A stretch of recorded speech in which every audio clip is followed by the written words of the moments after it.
tease us through the goalposts of life. I heard Stansbury talking about today being a Victory Friday. Not least of which because the Guardians swept the White Sox at Guaranteed Rate Field. Now, do I sound crestfallen today because of that? No, I don't think so.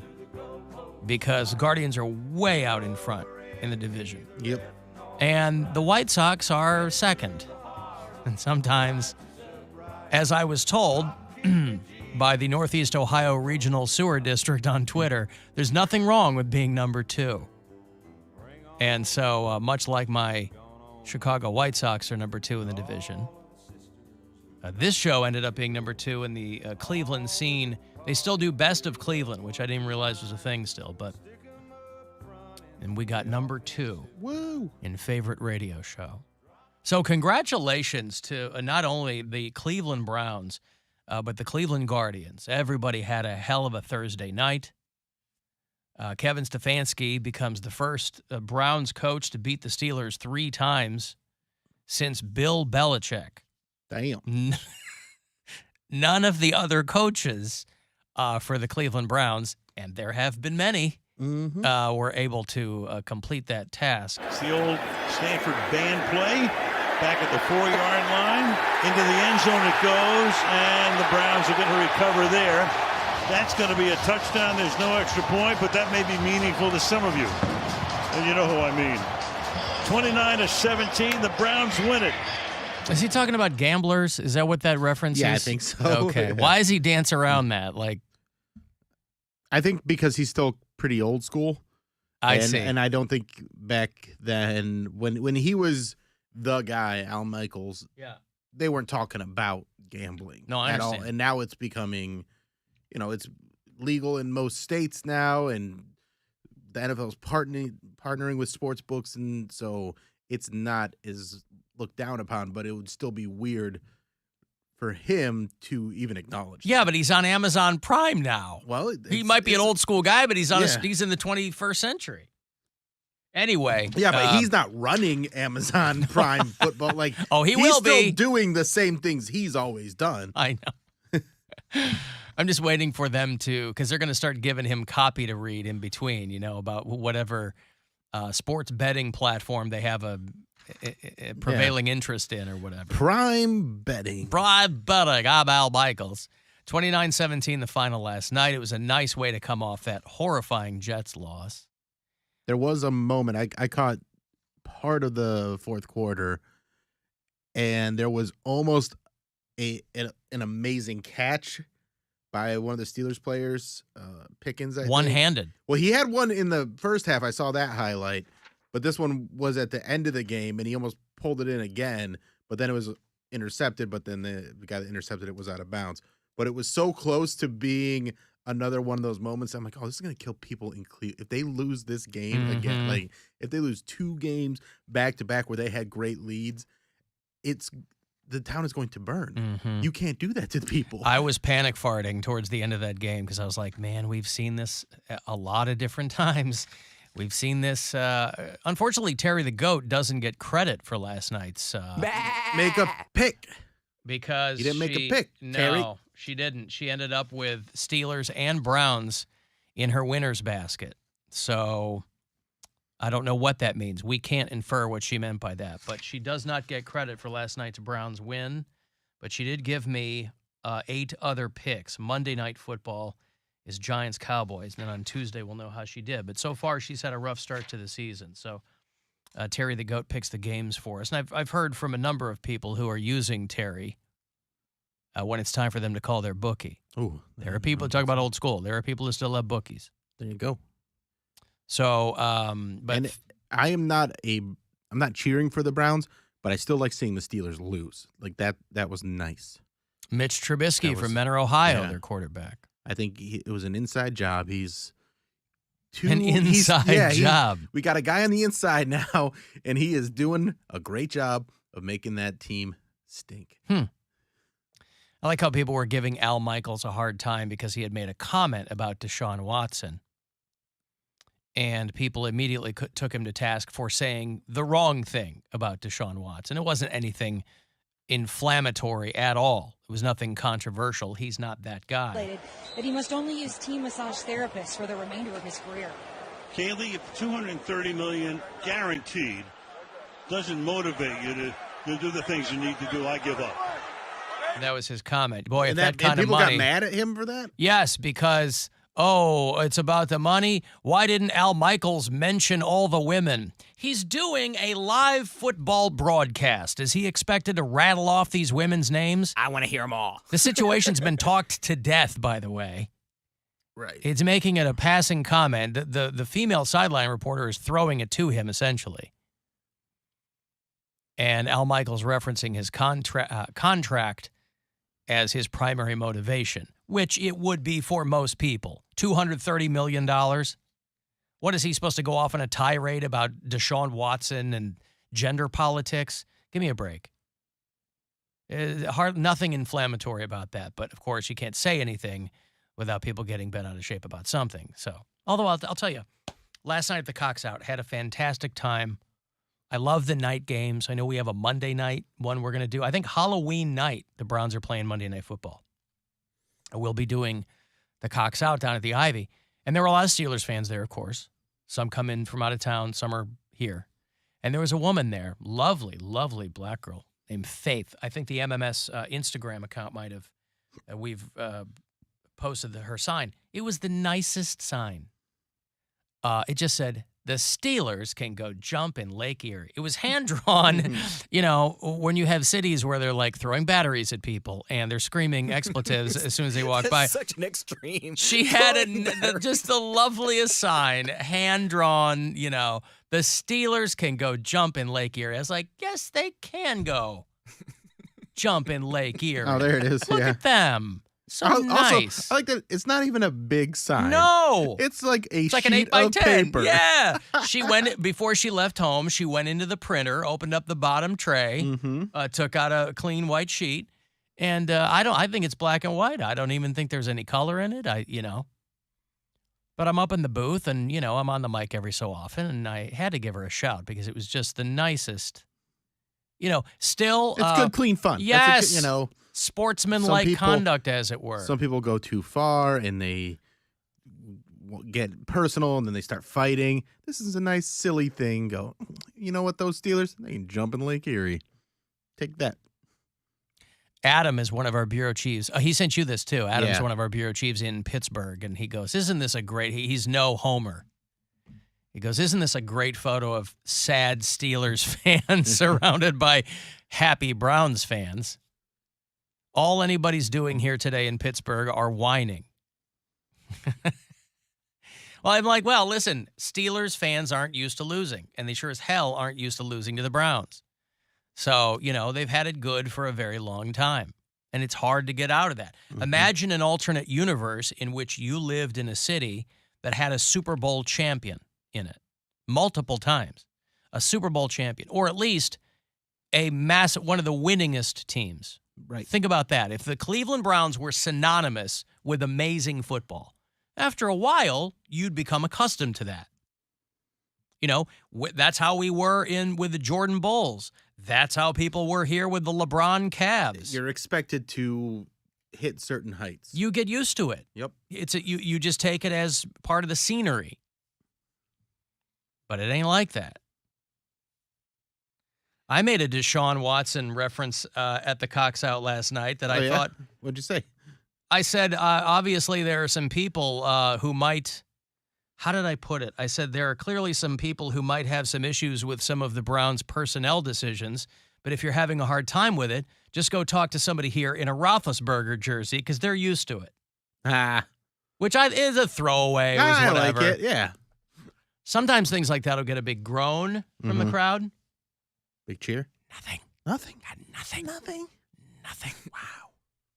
And there was a guy right in front of the booth, too, in a Roethlisberger jersey. He pointed to himself. I pointed to him. It's like the Spider-Man meme. Yeah, Everyone's pointing at him. We locked eyes, and we knew, I made it clear what was happening there. I got a text from Brian Kenny. He said he saw you for the first time in years. Love Brian Kenny. We're cutting I'm walking back here after my gig because I parked here at work.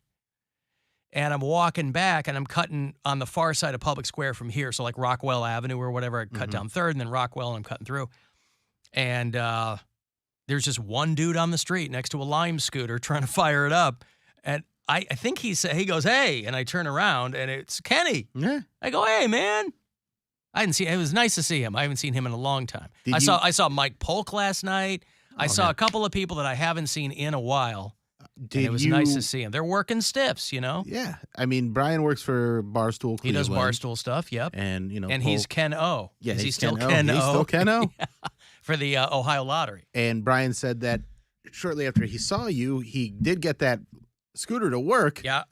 Did you see what happened to him? Did he fall? He fell. He said that he hit something and See, they're death traps. I don't mess with those things. Is he hurt? Is he okay? he said he messed himself up pretty good. Really? Yeah. I would not He ride one. flipped it face first into the concrete like 5 minutes later. I would not ride one. There's so much construction downtown. I would not ride. I wouldn't ride one at night. I mean, the sun's down. It's getting late in the year, right? So my gig was done at like 7:45. So I get out of there around 8. I'm walking back. It's about a 15-minute walk. So we're talking 8:15, 8:20. He and I stood there and shot the shrimp for 5-10 minutes. Mm-hmm.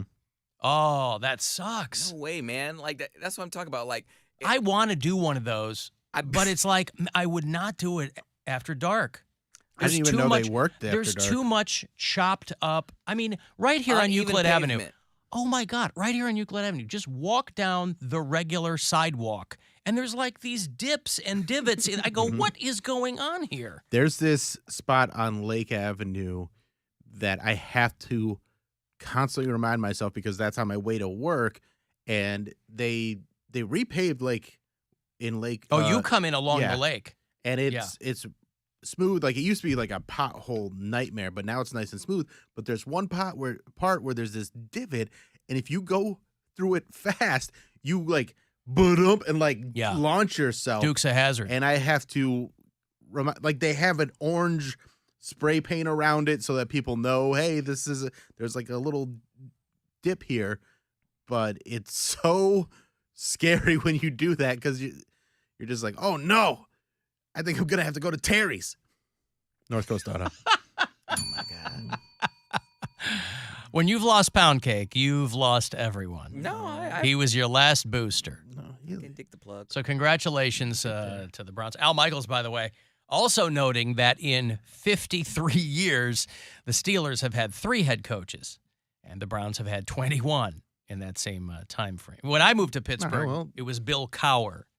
My dad's had one wife. I've had one wife and a bunch of girlfriends. Who's cooler? I guess you are. Mm-hmm. But it was Chuck Noll for 2 decades before him, and Mike Tomlin got there the same year I left. But, I mean, when I first came to that's to unheard Cleveland, of, though.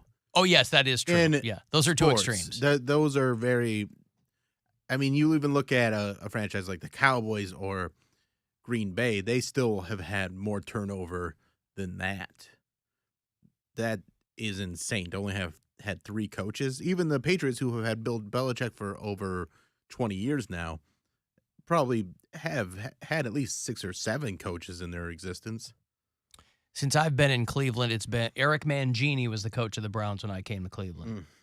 And then do you remember who was after Eric Mangini? Eric Mangini, and then was it 1 season? 1 season. I mean, basically all these guys were doing Chudzinski? 1 season. Pat Shermer. Oh, Shermer. Remember the Shermer administration? And then Rob Ford? I can't remember. For a hot minute, the former mayor of Toronto was Rob Chudzinski. They called him Chud. Okay, so Yep. I forgot his first name. I did just say Chudzinski. And then? And then it was the Soda Popinski looking guy, right? What? The bald guy with Mike Patton. Yeah, Mike Patton. He was on a flight I was on one time, I think, and he was sitting there with, I assume, his wife, who was really hot. He was on a flight when we were coming back from Arizona. Was he? Yeah.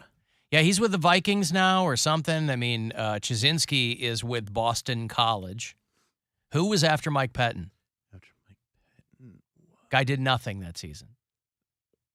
Didn't already go to Hugh, did it? Hugh Jackson. Oh, Hugh? Okay. Yep. He's now Muse and the Freddie Kitchens. he's the and, head coach at Grambling State University, which is in Louisiana. A guy named Greg Williams. I think that's when they booted Hugh Jackson. He was the intern. There you go. Like the interim head coach. And then it was Freddie Kitchens for a year. Freddie Kitchens, right. He's at South Carolina now. And, of course, Kevin Stefanski. Did you know Kevin Stefanski's dad was an NBA player? Yes, Larry Bird. From French Lick, Indiana, is Kevin I didn't know Stefanski's. that. Yeah, his dad played for the Sixers, I think. So anyway, Kevin Stefanski is the first Browns coach since Bill Belichick to beat the Steelers 3 times. And, of course, by all accounts, from what I've heard anecdotally, both at Casa Cox and outside, he's a full-on zaddy.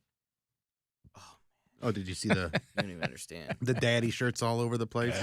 For Kevin Stefanski? Yeah, I mean, that's got to make you feel good. But, I mean, when you're following up Mike Patton and Freddie Kitchens, you know, we're all going to look good. I mean, even Chud and Eric Mangini, he's the first good. I think Pat Shurmur is probably the closest to somebody that's good because he was at least in shape. But like Mangini, Chud, Patton wasn't in bad shape. He just was frumpy. It's just nice. And then, Freddie Kitchens was a mess. I loved him. I mean, he looks. I'm looking at pictures from when he actually played. He looks hotter now than he did then. Like back then, he just looked like a guy that plays football. This dude looks like I'm older, but my wife still wants to bang me all the time, so I have to keep myself together. This is what I'm getting from this guy. What you gotta do is get one of them wives that just wants to bang you even if you don't look that good. Yeah, that's right. So you don't have to keep yourself together. So you just do what you want. No, this guy looks like, listen, my wife's a bombshell, and she wants to bang me all the time, and she'll leave me and take half my stuff. That's literally what he looks like now. He's a knockout, so good for him. They also announced that Apple Music is the new Super Bowl halftime show sponsor, taking over from Pepsi, which is a long-time halftime show sponsor. It's now going to be Apple Music.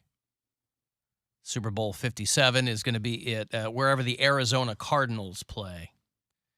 That's going to be on February the 12th. Of course, looking ahead, I can only assume it'll be Browns-Bears. I think you know where our respective loyalties lie.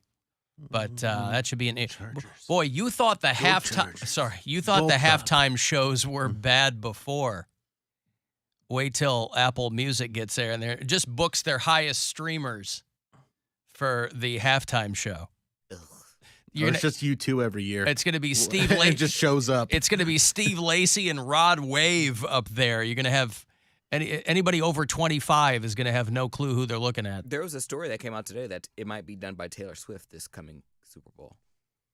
Well, I think there are Taylor Swift fans who think that this Apple Music thing is going to pave the way for her to do that. But, I mean, there's no reason she shouldn't. I was going to say, I mean, out of all the stars that we've had, like I like the Katy Perry. But I'm trying to think back, like the Black Eyed Peas, that didn't need to happen. The Maroon 5 didn't need to happen. Ouch. That didn't need to happen. I'm just saying, it did. There were so many people. What a great way to dismiss someone. Right. Well, that didn't need to happen. Why are you here? You didn't need to be there. I'm just saying, there is a whole line of people that I thought would be in line to do that versus them. Like, I didn't think that they would be on the Super Bowl halftime list. I think maybe she's not interested in doing it. I think there's a thing where they said no, and then they go down a list of people because they have been begging Rihanna for years to do it, and she's like, she don't need to. Well, maybe she'll pond a replay and show up there in February. Also, Coldplay didn't need to happen either. Coldplay never needs to happen, although apparently they're still wildly popular, so it shows you what I know. My buddy loves them so much, he's always trying to get me to go to shows. Why are you hanging out with a 12-year-old? Well, he's actually a 36-year-old Indian guy. Oh, and 36-year-old Indian guy. I don't think he's actually that old. He just looks older than he looks. But he loves Coldplay. He just loves them. All right. And I'm just like, not into it, man. It's like, I love colonizer music. Yeah. I like 2 songs by them. That was the Viva La Vida song, and then they have a song with Rihanna, and that's the only one I like. Listen, they've got a bunch of songs that are pretty good songs. Speed of Sound is a great song. Yellow is a great song. That's kind of when everybody took notice of them, but they're just one that goes yellow, yellow, yellow, yellow. Can we please call you bird? I think I just so didn't. That's you too. I really thought that was. I just didn't realize they were still such a big deal. Oh, they're huge. They just did 2 shows at Soldier Field. I know they did. I would Sold them. Well, we had friends that went, and they just wouldn't stop glowing about the show. Whatever happened to Muse? Is Muse They're still around. They're out doing Yeah. I'd things. rather listen to Muse than some Coldplay. Yep. Muse is kind of like 21st century Queen. The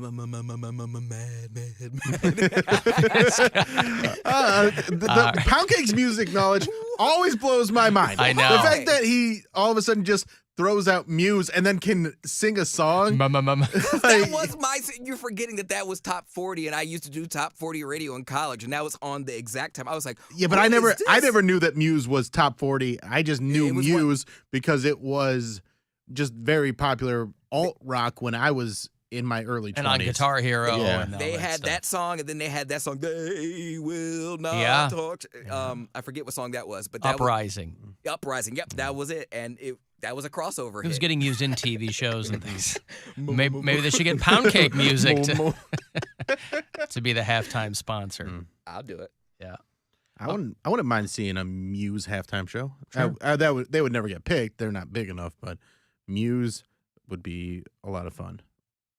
I'm going to take a break here. If you want to text for anything, 35192, AlanCoxShow.com. That's where you can watch the show if you want. And you can listen to us anywhere you are on the iHeartRadio app.